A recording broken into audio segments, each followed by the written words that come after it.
So, this format I intend to make a little bit different, little bit more informal style. I want to give my first impressions of different types of games as they kind of come out without giving too much in the way of spoilers. Um, because this is Zelda Echoes of Wisdom, just came out on the 26th of September, and I'm recording this really not too far afterwards. So I just kind of want to brain dump how long I played. I've only played about maybe halfway through the game. Just kind of feel how I'm going without having time to meld on it, make a full-on review style yet. So if you like this, let me know. I'm going to try maybe every now and then for games that I just kind of want to talk about while they're coming out. So this is a little bit more raw. I'm not going to talk about spoilers. If I do talk about anything that I feel like might be spoilery, I'll let you know. Want to know if it's worth viewer consumer time. So I wrote down a bunch of notes here and kind of just talk to you guys. So this is a potential series I want to try. So first impressions, starting with Zelda Echoes of Wisdom. Is it worth your time and money? Let's go. I've heard a lot of comments about this game and people kind of being curious just because it's a kind of feeling like a new direction for Zelda. I mean, it's a fully fledged Zelda game, playing as Zelda herself. It took nearly 30 years, mind you, but hey, I mean, better late than never. She's been a side character in a lot of other games, playable versions, side games, but that's really not kind of here or there. Of course, you can insert the Zelda CDI joke here. So I got a few questions, and I'm going to ask them, answer them, kind of what I feel like general public might feel like. So first question, is this a Zelda game, mainline Zelda game? And the answer is, well, is that even a question first off? But yes, short answer, yes. The term mainline and spin-off can definitely be a bit blurry, but this is unequivocally Zelda. And honestly, it's more Zelda in my opinion than like Breath of the Wild or Tears of the Kingdom were, with how the format of those games felt.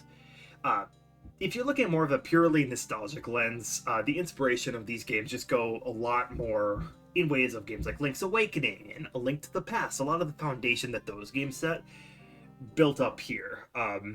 Breath of the Wild really felt like something new and fresh. This is something new and fresh, don't get me wrong, but it feels a lot more in terms of some of the old. Because a lot of people, me included, really like the old style, and I don't want to see that completely go away. I don't mind Zelda, Breath of the Wild, and Tears of the Kingdom, but of course, when you start playing the game, you almost immediately see the inspiration start right away. The world layout is very, very identical to A Link to the Past. That's intentional, obviously, with a lot of callbacks, but the game is not similar. It's not even like a follow-up of that. This is a new Zelda game. Look in the story early on, you find out that Link is kind of his own character. He's from a town that's new to this world, and he has his own adventure and stuff, and has not really encountered Zelda in the past yet. So there's that too, which is nice. And in terms of game design, the game follows a more linear approach than we've seen in the last few Zelda games, while still having many ways for open-endedness.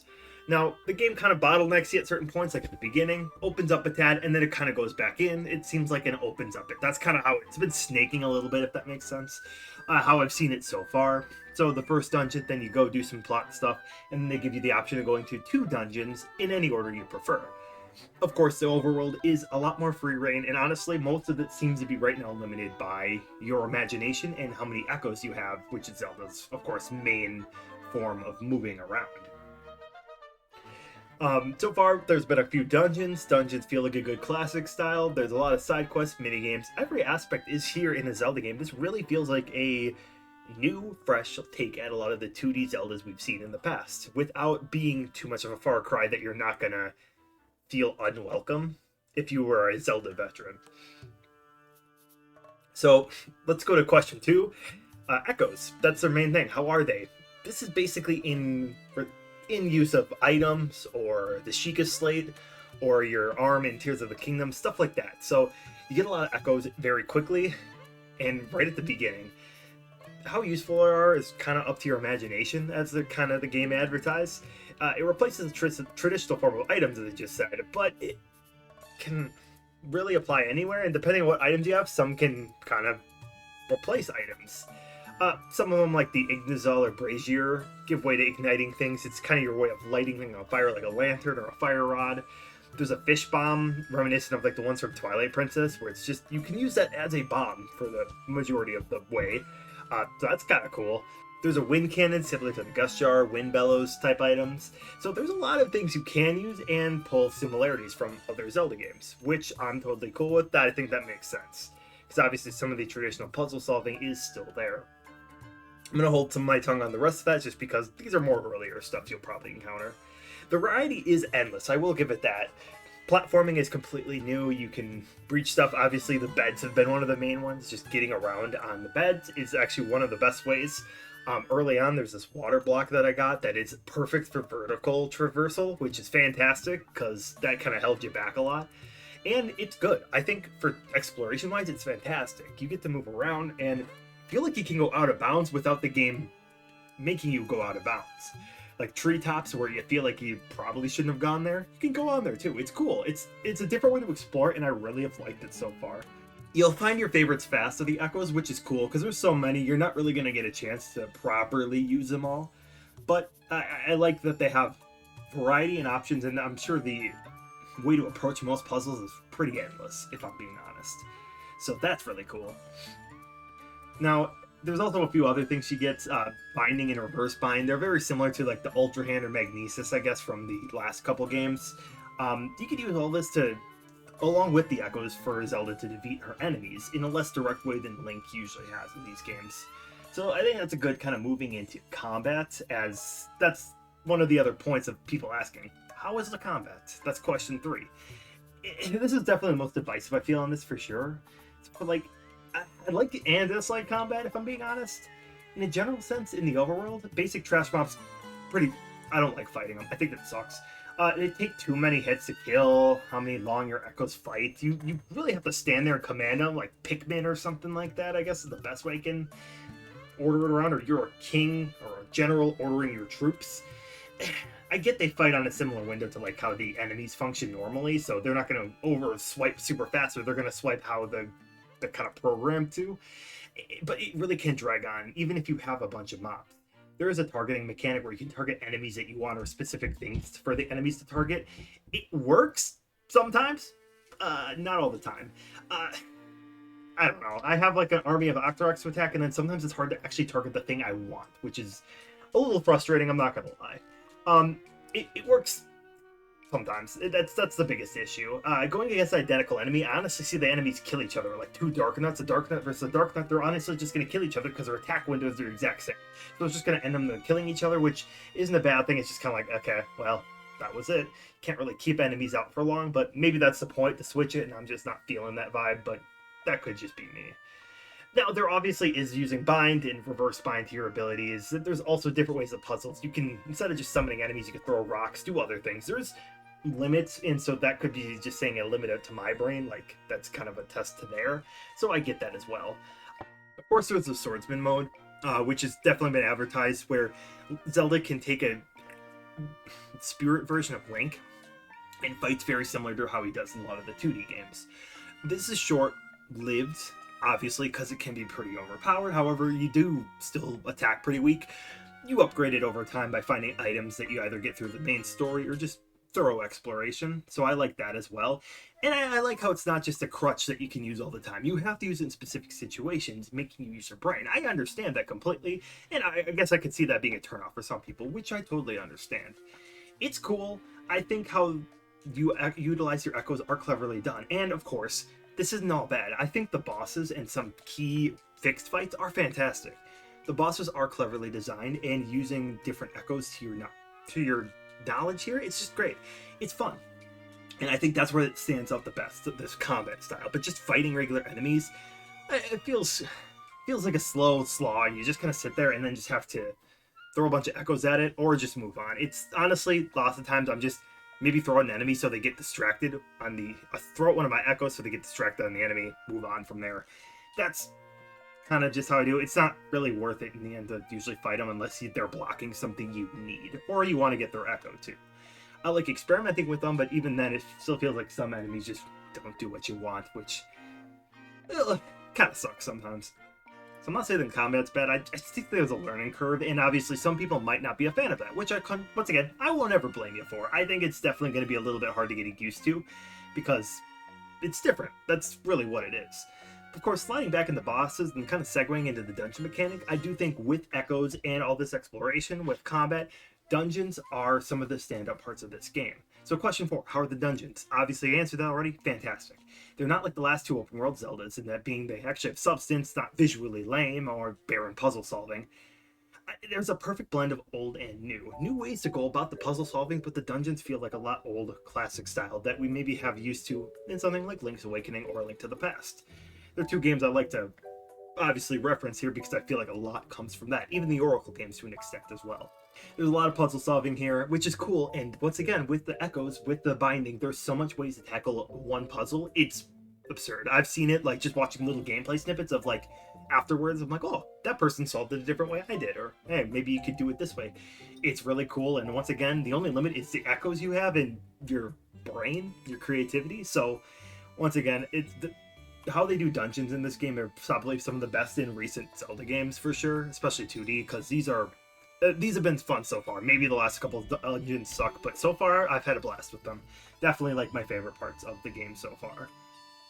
And honestly, they even have some kind of similarities to the older Zeldas. Some echoes are found in the dungeons, and they kind of act like that mid-dungeon item, you know? You go in, you get the bow and arrow, and then you shoot it, solving the puzzles. Like the first dungeon, you get this tarantula, which allows you to kind of climb on its, well, web, and use it as a way to, kind of like a makeshift ladder, vine, so to speak. And it allows you to climb vertically, which is really cool, especially in 2D sections. And it kind of works to finish up solving the puzzle so you get to the boss key, the boss, so on and so forth. So I like that a lot. And I think it kind of has a similar vibe to the classic dungeons that we used to have. Now, Dungeon and Puzzle translate to the overworld too. In the overworld, once again, it's joy to explore, as I already said. I love the visual design of the world. The music is fantastic. You can just get lost while not feeling overly lost like in the last couple open world games. This is a big overworld, but it's not nearly the size of the 3D games. I think most people probably figured that going in or just looking at the game. It's a lot smaller scale, but the game still has enough to go around, get lost, find new echoes, find treasure, find money. Everything's there. Everything of the good exploration style is there. This is honestly some of the best 2D exploration in a Zelda game, period, if I'm being honest. And of course, there's just a bunch of other things there. There's heart pieces, a classic return where you just find them by solving puzzles. There's little caves, mini bosses even on the overworld, kind of like a Breath of the Wild, Tears of the Kingdom type deal. And just a bunch of other quests and stuff to do. It really can keep you busy for a decent amount of time without taking a few 100-hour time sink like the last couple games, once again. Customizing abilities and accessories makes a return, but it's a lot more reserved. Same with the cooking mechanic, it's kind of similar in making smoothies with the ingredients, a lot more laid back, but I'm okay with this. Once again, we're not expecting a super long time sink into this game as the last couple Zelda games, and I'm totally okay with that. It's scaling back a lot of the more ambitious ideas and making it a lot more reserved, but still feeling fun and creative, and they are. I think they are a lot. So, last question here is, I guess, is the game worth it? Let's go over the initial pros and cons. I'm just going to sum it up and talk about some new things here. So, for my pros, the dungeons are great, the bosses are great, the story is very fun so far. I'm pleasantly surprised we have a more detailed story than I thought. Characters are given arcs, and I'm not going to want to go into much, but the stories of each tribe are very fun. They have their own little kind of plot in there, feeling like a very kind of older school RPG, like a Dragon Quest or something like that. And it's fun. The references to the other classical Zelda are abundant. They're used in a great way without being too in your face or just fan servicey, which I appreciate.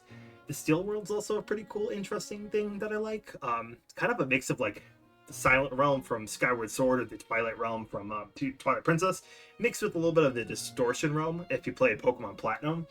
It's weird, it's kind of funky, a little bit creepy.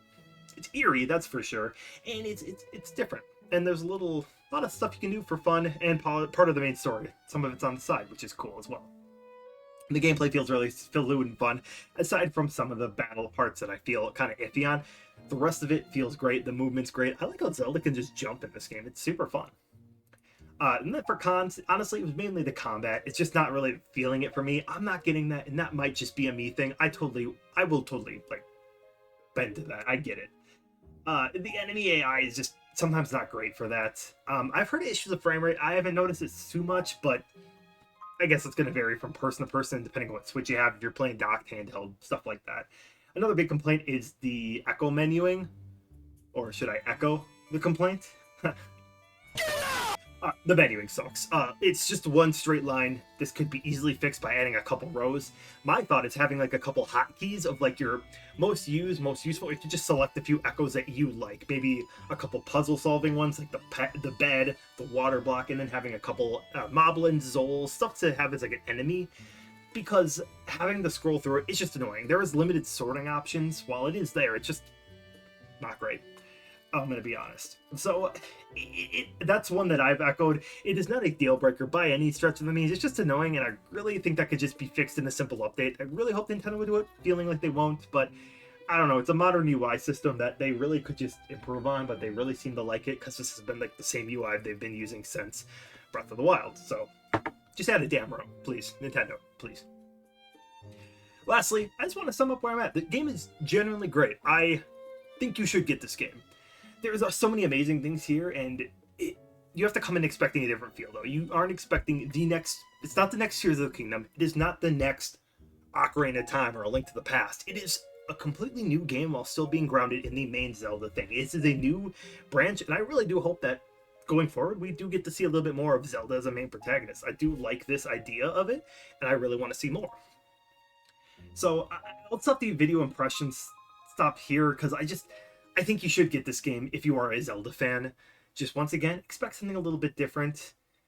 I think this is a game that is different enough from a lot of the newer games. So I think you should try it. And honestly, if you've never played the Zelda game, I think this would be an interesting one to try too. It might be different, or if you could never get into the Zelda, this might be your game. I recommend it.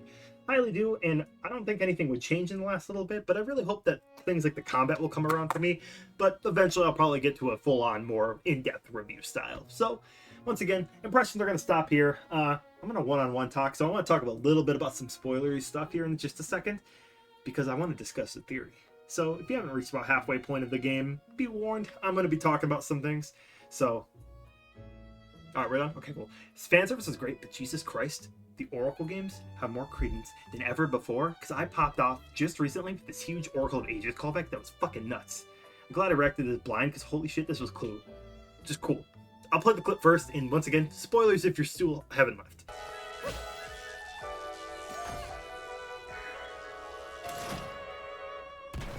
A little bit of smog from Link's Oracle of Ages. It's kind of cool.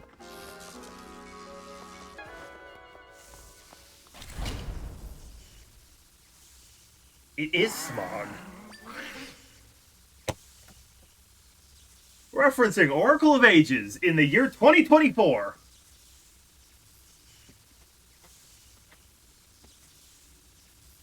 I need to step up for a sec. Hold up. What the fuck?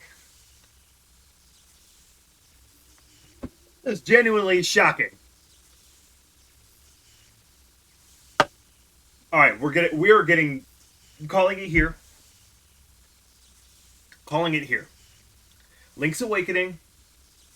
God damn it. Link's Awakening. We had that. Grezzo. They're gonna work on Oracle of Ages and Oracle of Seasons remakes now. I called it when the reveal trailer, thinking that might be the past. I think we're moving into that circle. Alright, we're gonna get a remake eventually. Whether it's for the Switch 1 or Switch 2, probably gonna be Switch 2. They're gonna have it. I don't know how to comprehend this. This is just his boss battle. This is gonna be That's really fucking cool. But okay, the evidence for a huge Oracle remake is getting big. Like, really adding a boss that just felt like a callback. Like, why else would you add this? You're already adding the assets. They're in there. Come on. Anyways, I need this. Zelda, Anuma, Nintendo, please, whoever. I need this. My huge tinfoil hat and I are very, very ready, and I want this to happen. I love the Oracle games. I just made videos on them. Shameless plug. So, anyways, the more I play this game, honestly, the more I find things to enjoy. I've been enjoying this the more and more I keep playing it. Some of the concerns I have are definitely not deal breakers, and I'm hoping I still change my mind. So, I'll wrap up the first impressions here. Let me know if you like my totally unprofessional opinion, but I think you should get this game regardless, and hopefully you won't regret it. Let me know if you like this style, want to see more in the future. That's really all I have, so I will do this when I feel like it. See ya.